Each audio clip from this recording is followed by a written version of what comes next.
In today's video, we are going to learn how to make okra shampoo. It's very easy to make. It can be used for dandruff, it can be used for itchy scalp, it can be used for pre-poo. I made a video of how to use it as a pre-poo, and also you can use it on your hair as a gel.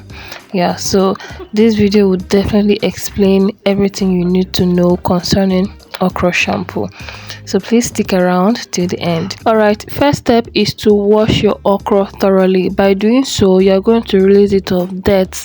Next is to chop your okra into smaller pieces so that when boiling it, the okra gel can be easily released. Next, we are going to add in 3 to 4 cups of water, depending on the quantity of okra you are cutting or the quantity of okra you are using. Over here, I'm using a lot of okra, and that's because I want to preserve the okra gel so that there will not be need for me to be boiling okra all the time. So I'm going to preserve the remaining one in the refrigerator or in the freezer. So since it's only the shampoo you want to make, you don't want to use the okra gel for something else, I will just advise you to use small quantity of okra when making your okra gel, and you are going to allow it to boil for 5 to 10 minutes. So while the okra is boiling, we are going to be getting black soap. Just make sure the black soap you are using doesn't have fragrance in it. Next, we are going to be putting lavender flower. This is lavender flower. You can also use rosemary. Lavender flower is very good for clarifying your scalp. It helps with minimizing dandruff or even stopping dandruff completely. It also helps with itchy scalp. So I'm adding it here so that it will infuse while the black soap is melting. And please be very mindful of the quantity of hot water you put into your black soap. Then we're going to cover it and allow it to infuse. Just keep on checking to know when it has finally melted. Back to the okra, you can see the gel has been released. So while this is bubbling up, we're going to turn off the heat and allow it to cool down before straining it out. But if you have the courage to strain out the okra gel while it's very hot, then go ahead, be my guest. And by the way, this is a reminder that you should please subscribe to the YouTube channel and turn on notification bell. By doing so, you are supporting the growth of the channel. And even YouTube itself is telling me that majority of people are watching the video but they are not subscribing. So please subscribe, share to your loved ones, and yeah, also leave your thoughts in the comment section. Be very respectful of your thoughts, please. So we are done straining out the okra gel. Next is to strain out the black soap. You can see it has melted to some extent. When I'm done, I'm going to be mixing everything together. That's the okra gel, the liquid soap, and I also added in rosemary essential oil and extra virgin olive oil. If you have almond oil, please use it. Any lightweight oil and not oils that are heavy.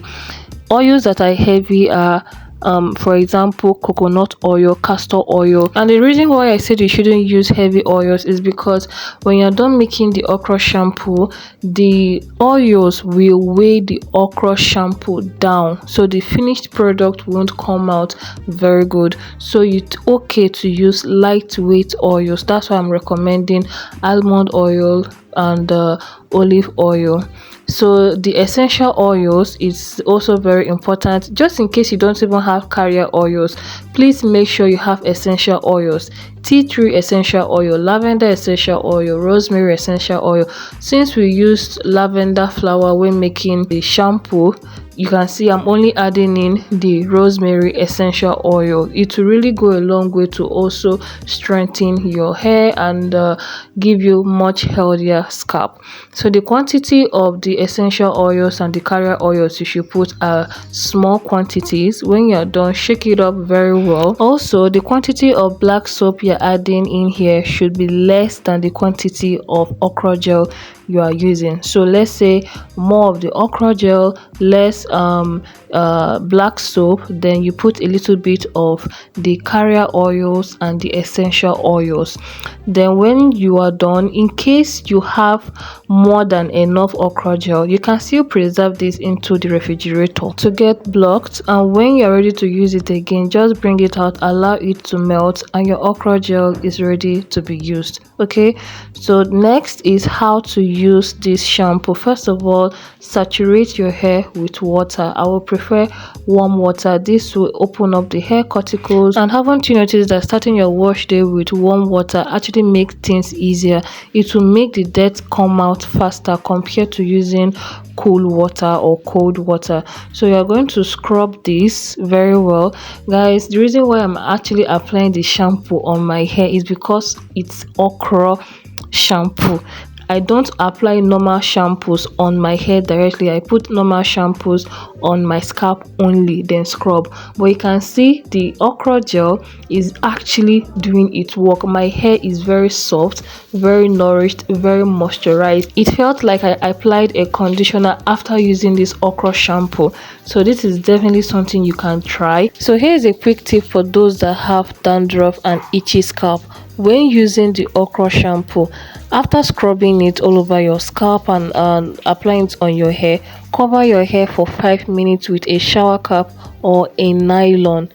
Do you understand what I just said? Let's go over it again. After saturating your hair with warm water, okay, apply the okra shampoo all over your scalp and hair. Scrub your scalp very well, but be very gentle, please, so that you not injure yourself. After scrubbing, then cover your hair with a nylon or a shower cap. Then carry it for 5 minutes. 5 minutes is enough for this okra shampoo to clear off the dandruff that has been disturbing you and the itchiness. And if the itchiness and dandruff still persist, repeat the process 2 times. Okay, after 2 times, that's enough.